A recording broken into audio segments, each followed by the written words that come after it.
देखील अत्यंत दुःखदायी आहे की आपण कंत्राटी कामगारांना जे पैसे देतो, अनेक ठिकाणी कंत्राटदार त्या कामगारांचे एटीएम कार्ड जवळ ठेवतो. आपण मागच्या काळात निर्णय केला खात्यात पैसे द्यायचे.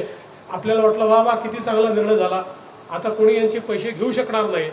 पण काही ठिकाणी आमच्या लक्षात आलेलं आहे कंत्राटदार धमकावून त्या कामगारांचे कार्ड आपल्याकडे ठेवतो, पैसे गेल्याबरोबर स्वतःचे पैसे त्यातनं काढून घेतो. मी तुम्हाला स्पष्टपणे सांगतो, मला जर याची योग्य माहिती मिळाली, तुमचं नाव डिस्क्लोज करणार नाही. तुम्ही मला माहिती द्या, नाव डिस्क्लोज करणार नाही, अशा कंत्राटदाराला जेलमध्येच टाकल्याशिवाय सोडणार. मला याची माहिती द्या. कुठल्या जो गरीबाचं खातो, जो सामान्य माणसाचं त्या ठिकाणी छिनतो, त्याला कुठलीही माफी नाही. त्याचं काय करायचं आहे ते केल्याशिवाय मी काही राहणार नाही.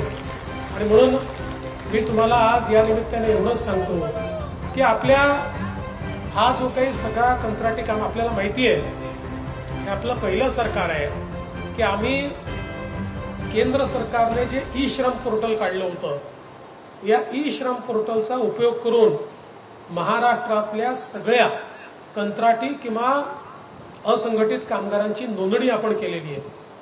आणि नोंदणी करून आपण 34 मंडळं आता तयार केलेली आहेत की ज्या मंडळाच्या अंतर्गत या सगळ्या घटकांकरता वेगवेगळ्या योजना आपण सुरू करणार आहोत.